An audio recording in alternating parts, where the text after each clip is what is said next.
Good morning, viewers, and it's the market review, WebTV market review for Tuesday, June 9, 2020. We continue to look at the financial market and the economy and have that conversation around it can grow and add value, not just to the economy, but the entire populace. Today, we'll be looking at the May 2020 edition of the Nigerian Capital Market Service Report. This is a report published by Proshare, Nigeria's leading financial information hub. With me to look around this report is Mr. Saheed Kiaribe. You rarely see him because the research teams like the Engine House, they do a lot of work, reports, publications, very incisive market intelligence unit is here with us to talk about the report. Mr. Saheed Kiaribe, Director of Research, nice to have you. It's nice having me. Good morning, Otto. Yes, and happy Tuesday morning to you. Good morning, Mr. Boason. Yes, and also joining us virtually is Mr. Boason Omofaye, financial analyst, financial journalist, and CEO of Frontier Africa Reports. Mr. Boason, good morning. Good morning. Thank you very much, and it's good to have some of the folks behind the scenes at yes, behind the scenes, yeah. Doing this great reports on the markets. Yes, yes. Saheed, good morning. Yeah. Good morning, Mr. Boason. Yeah. All right, let's get on to this report. I mean, it's nice that reports are published amidst pandemic. I mean, it shows the dexterity, the diligence, the resilience of the team behind things like this. So, Mr. Saheed, if you can first start with the reports in terms of the work put in, the ethics and everything before we go on. I mean, it's amazing. I must commend you and your team for putting this. Thank you, Otto. If I must say that when it comes to research report and writing, it has to do with being disciplined. Yes. And that means you have to take time to monitor activities within the market and around the economy that indirectly have impact on the market as a whole. So it's a daily routine which you have to do, monitor market activities, monitor events, monitor policy news and an announcement that shapes market activities around the globe and in our environment in particular. I'm really impressed because, you know, people do talk, but to sit down, to get that discipline, to do reports, to track what's happening in the market is a remarkable work, and I must commend you for that. Let's first look at the overview of the market in terms of performance in the month of May 2020. Yes, it's the month that we saw the easing from the lockdown, all that. What are the key highlights or snapshots from that? Yeah, if you look at market performance in the month of May 2020, is an improvement over what we recorded in April. In May 2020, we recorded about 9% growth. Wow. In the ASI, compared to 8% which we recorded in April 2018. That was the period where we were in a lockdown. And if you have been following us at ProShare, there was an article we did looking into market activities during the lockdown and before the lockdown. Yes. We discovered that markets traded more volumes even during the lockdown. And we saw the sectors like healthcare recording improvement in traded volumes. Which shows the investment or interventions were working from the activities were taking place within the market around this period. So basically, market performance has improved over time during this period under review. And also, if you look into the data further, you discover that the year-to-date performance of the market, which has been as high as 14% in April, has reduced drastically to around 5%. That's at the end of May. That's improvement for the NASD in the Nigerian Stock performance Exchange. Yes, over time. Yeah. And then what the NASD also for May in terms of its performance, what did you see in terms of the USI? Basically, the NASD USI index actually recorded a drop compared to the positive growth recorded in April 2020. Before the end of May, the year-to-date performance of the NASD USI was in the positive, but the performance in May dragged the year-to-date performance into the negative territory. Wow. So I think the NASD USI still need to do more to encourage activities that will boost trading and encourage liquidity within that market. Because there was a data I looked at sometimes in the past, and we discovered that there was a time the market was just flat, the USI was not moving over a period of time. Wow. So that's a lot of work for Mr. Bola Jomale and his team in the NASD. I know Mr. Boason is hearing that, so when he has this conversation with him, because he has been doing a lot of work around the enterprise portal, the NASD, and other activities that can bring in investors into the market. So, Mr. Boason, you've heard this is a very, very laudable effort. You talked about it. You said before we started the conversation that we have become a hub of market reports. Yes. That's a good feedback from you. Yeah, you can go on. Yes, I think what this report have shown, and again, just before we go into that, and I'm going to skip sounding like a praise singer of Proshare Nigeria here, but again, in an environment such as ours, in which it's very difficult to lay your hands on reliable data, then it becomes very difficult. So this is the kind of report, the kind of data that investors, home and abroad, especially those who are institutional investors here and globally, will be looking forward to gauge the sentiment and performance of the markets. What you try to do in a report like this is to try and aggregate the entire information in the market and to use it as a basis for investors to make informed decisions, but also for the authorities, the SEC, the Ministry of Finance, the Central Bank, the government at all levels, from national, from sovereign to the subnationals,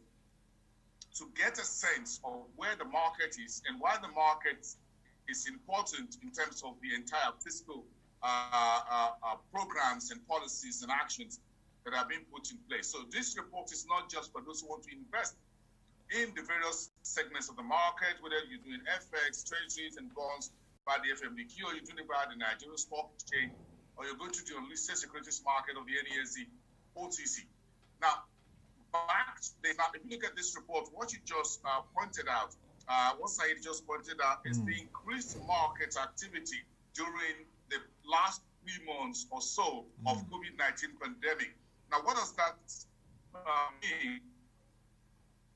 Investors are now taking to digital technology to do trading. Today, the Nairobi Securities Exchange this morning goes digital and launched a mobile app that will help investors in the Kenyan market, the younger generation, to get on board and increase the participation of local investors in the market. Now, what's happened in Nigeria, and by this report that's been published by Proshare, that look, Nigerian Stock Exchange and the SEC, including the FMDQ and NASD, were for this pandemic. They had a business continuity plan. The various members of the various exchanges were also digital. They were online. They were ready before the pandemic happened. If you remember, also over the last year or two, we've seen a number of mobile apps designed by some of the listed market participants, market traders, brokerage firms, who were floating this and getting young people, investors, to go online. So we did remote trading. Then when the pandemic happened, the stock exchange gets onto another level when you talk about social distancing and work from home. So they work with the brokerage firms and other institutions to ensure that brokers can trade from home. They don't even need to get to the office, not even talking about getting to the trading floor in downtown Lagos. So this is the result of it, that we saw increased market activity during this period, and this shows that technology is the way forward. Digital technology is a new way for African markets. So today, I am happy as an individual to see, and I watched a bit of that about an hour or two ago, the Nairobi Securities Exchange launching a mobile app with their own SEC, which is the Capital Market Authority, and they are driving a new wave. Look at Safaricom emerging. What digital technology will do if they use, and this platform goes to Safaricom, and you can use this big behemoth of an ICT company in East Africa, homeland Kenya, to drive more inclusion in the equities markets in Nairobi. So this is a good one. Yes. Okay, so sir, you want to make... Thank you, Mr. Boason. Let me just buttress some of your points. This morning, I was looking at data in relation to stocks listed in the healthcare sector of the NSC, and I discovered that in the last 3 months, majority of those stocks are in the green zone. Wow. For instance, the NIMET has recorded over 300% growth. NIMET? Yes. Improvement in share price. So, for instance, if the NSA has not resorted to remote trading during the lockdown, I'm not sure this would have been possible. For instance, if you look at the PMI data from the CBN, for the month of April, there was no data released. And as at March, the PMI data was at 51.1%. Yeah. By the time we get the data for May, that thing has dropped to like 42.2%. Yeah, and I shared earlier this morning when we had the engagement with Dr. Muda Yusuf. So I give kudos to the NSC for going remote during the lockdown period, and we have seen the results. It has helped the market it has sustained the market, because during this period, we even though we continue to see inflows from the foreign guys, we discovered that even the domestic institutional investors are still trading in the market. Even though we cannot say the same of the domestic retail investors. So that business continuity plan, that enabling environment for remote trading and all that has helped to continue to galvanize activities in the market. Exactly. And I will use this opportunity to say that we have a flagship report which we have been working on since 2016, the online trading report. Yes. The one for 2020 work is currently going on it. So I encourage stakeholders to watch out. By the month of August, the report should be out. Wow, that will be a report. We will talk about that report when it's launched, because it's a report I'm looking forward to. And a nice one. I mean, the Nigerian Stock Exchange, the FMDQ Securities Exchange, and the NASD, we commend them, and also the FX Commodities Exchange, for maintaining that remote work plan and business continuity plan during the pandemic, and we've seen the effect it's having on the market. But let's also look at the fact that during the period, the Securities and Exchange Commission made emphasis on the need for adequate disclosures from regulated entities to make adequate disclosures and report on how the COVID-19 pandemic is impacting their operations. How do you see that step that was taken during the period of the pandemic from the apex regulator of the capital market? I will say it's a good step. And let me also say that IOSCO also issued a similar statement encouraging entities, listed entities, to kind of issue statement and disclosure in relation to how the COVID-19 is impacting their business and operations as a whole. So if you look at throughout the month of April, we were in lockdown. I want to believe to some extent this 1 month period of lockdown would have disrupted activities in 1 or 2 companies listed. By now, we should be getting profit warning from companies. Yeah. It would have disrupted the guidance issued by this company earlier, because we know companies would have issued forecasts and guidance that, okay, this is the figures we are looking at to attain at the end of Q2 2020. Right now, we are in the month of June. At the end of this month, market of what the figures may likely look like. That's very important. Now, let's look at the capital, the exchanges, their market cap sizes at the end of the month of May 2020. If you look at the screen, we would show our viewers the various segments of the market. That's the Nigerian Stock Exchange. Well, first, the FMDQ Securities Exchange, the Nigerian Stock Exchange, and the NASD. So let's start with the FMDQ, Mr. Saheed. It closed at the month of May 2020 at 28.57 trillion naira. That's a huge market size, but more room for improvement. Yeah. Let me start by saying that looking at the debt market, the capital market size of the various exchanges, the FMDQ leverages in our market. Yeah. What we have tried to do here is to kind of see, kind of make available and educate the market in relation to the percentage share that each of these exchanges occupy within the market as a whole. The FMDQ debt market size currently has about 51% share of the whole market size. 51% share. 51% share, and the debt market size is put at around 28 trillion currently. Even though the figure dropped from the 28.96 trillion that the figure was as at the end of April, but it still represents the market with the largest share in terms of capital market size. Entire capital market size. Yeah. So the NSE index, and I must say, which is a combination of the equity market cap, the bond market cap, and the ETF market capitalization, it has about 48% representation, while the NASD, which is a very small market, has about 1% representation. The NASD has 1%. 1%. There's room for deepening that market. Mr. Boason, you've heard, and the NSE was 27.19 trillion. Yes, at the end of the month of May. And the NSD was 507.92 billion. Yeah. So, Mr. Boason, you've heard FMDQ, debt market, fixed income, and other parts of the market, they constitute 51% at the end of May of the entire capital market size, and the NSE constitutes 48% of the entire capital market size at the end of May 2020, while the NASD has more room for improvement with 1% coverage. What are your thoughts around this? Well, if you look at that market, what has happened in Nigeria is that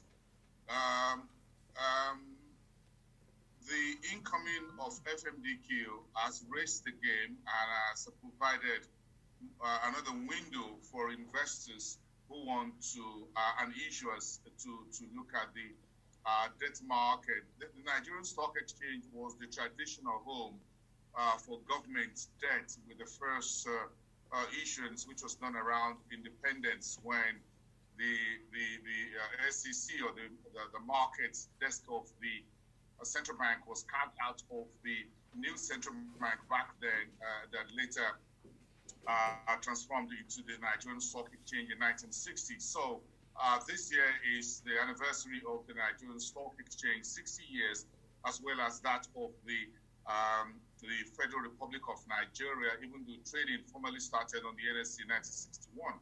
So then you've seen listings, both corporate, states, and all of that on the Nigerian Stock Exchange. What has happened with the FMDQ was that we've set up an organization or a system that has helped us to get a deeper debt market, and the federal government of Nigeria should say thank you to those behind the Nigerian Stock Exchange, and the FMDQ as well. With two organizations, the two exchanges being there, imagine how the Nigerian authorities would have been able, including the subnationals, handle the problem we've had in the last few years. We've raised Sukuk, you know that, Otto. Yeah. We have another one on the road. These administrations to say a very big thank you. The foresight that went into setting up of FMDQ was a big one. Look at the green bond. Yeah. We've seen infrastructure bond on FMDQ by Chapel Hill. We've seen green bond floated by Access Bank PLC on FMDQ. We've seen corporate organizations, even though listed on the stock exchange, do commercial papers of hundreds of billions of naira on FMDQ. We're talking about MTN Nigeria, Dangote Cement, Fort Oil now, Adobe, and all of that. You find this company. So we have a deeper market. So in terms of the government also trying to restructure its portfolio of domestic borrowings via open market operations and NTB and the vanilla monthly auctions of the debt management office.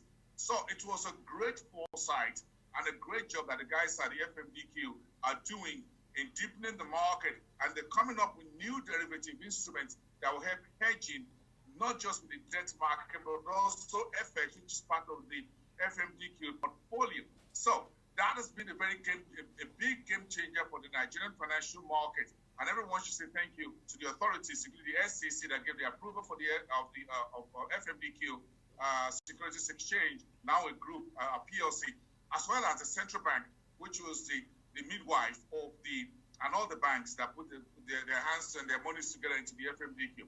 But if you look at the stock exchange as well, the Nigerian Stock Exchange, you've seen an increased focus on not just equities, which has been the bigger size of the listed securities on the NSE in the last 10 years or so under Oscar Onyema, the CEO, and the deepening of the debt market and the derivatives market as well.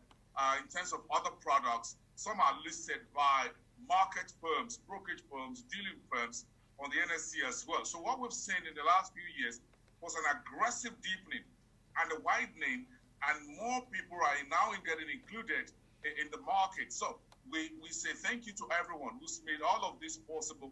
The management of the NSC on one side and the FMDQ on the other side have done tremendous work over the last 10, 15 years in my experience as a financial journalist. So seen up to two different markets from where we were when we entered the Y2K year 2000 period till now, which is year 2020. Once we finished up with the bank consolidation and the bank correction program of the Lamido Yuguda administration in 2009-2010, the last 10 years had been tremendous improvement in what we have seen and a deepening of the market. So if you combine the Nigerian Stock Exchange and FMDQ by size, the figure will be significantly amazing. So within a 10-year period, within a single decade, the financial market have done tremendously well, and we should give the kudos to the government agencies that were behind all of this, including the Nigerian government, Ministry of Environment, Ministry of Finance, the Debt Management Office, and the subnationals as well. Yeah, I mean, I hear you very well, Mr. Boason. Also, like we discussed several weeks ago, the president had sent in the name of Mr. Lamido Yuguda as the new Director General of the Securities and Exchange Commission, and we can say that they met with the Senate Committee on Capital Market and Other Institutions, chaired by Senator Ibikunle Amosu, and we hope that the whole screening process will be concluded and he can get to work and hit the ground running to really drive the market and drive real market development, like you're saying. So let's look at the snapshot of the capital market reviewing the month, and of course, other key developments we should watch, Mr. Saheed. What are the things? Because I know that this report is like an aid memo to the developments in the markets. Okay, thank you, Otto. If you look at this report critically, you will see data in relation to listing in the market, the listing, IPOs, and every data you can talk around within the capital market as a whole. Yeah. So you just mentioned the nominated members, DG of the SEC, yes. Visiting the upper house, and they engage the committee on the capital market. I must say, gone are the days when we used to see the elephant on the street, the days of First Bank, where we have more IPOs. Gone are the days when we used to have the likes of international bureaus that came into the market less than £1. And if you look at the share price now, at least it's something reasonable for an investor who invested then during that period. Okay, let me use this year as an example. We have witnessed more delisting in the year 2020 than new listing.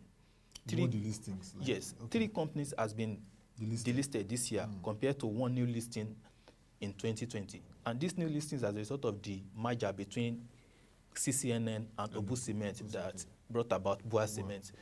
And if you look deep and into previous years, the stories is the same.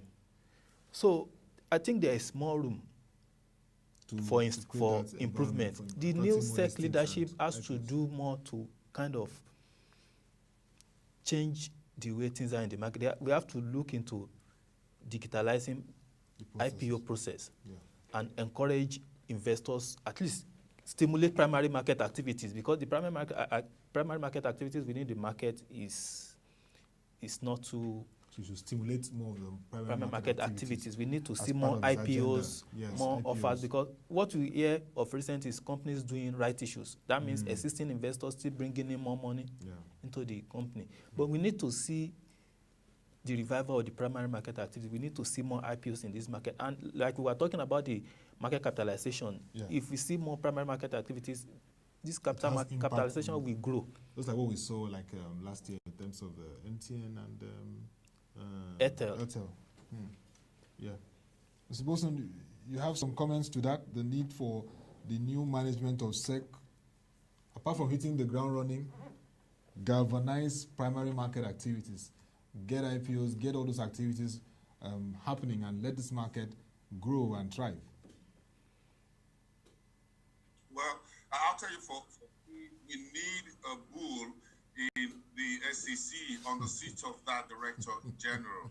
We need someone who will take the market by storm. And this is very important. we talked about getting new IPOs. Our primary market had been largely dormant. And we're not talking about right offering and all that. We're talking about new listings and bringing new companies into the market. The SEC, the new Director General, and the heads of the NASD, the NSE, and the FMDQ should hit the ground running and go on an internal roadshow. Okay, and internal I'm going roadshow. to repeat that very quickly. Internal, okay. The SEC, the NSE, the NASD, and the FMDQ, they should go on internal roadshow as soon as we can get the COVID-19 social distancing and what have you, stay at home and all of that behind us. They should hit the ground, maybe in 2021, hit the ground running and do a national roadshow.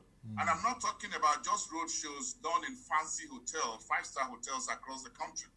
They should get on the road to get not just the older generations like myself, but those who are much younger to get into market investments, including women associations who are traders and the various trade groups, chambers of commerce, and others across the country.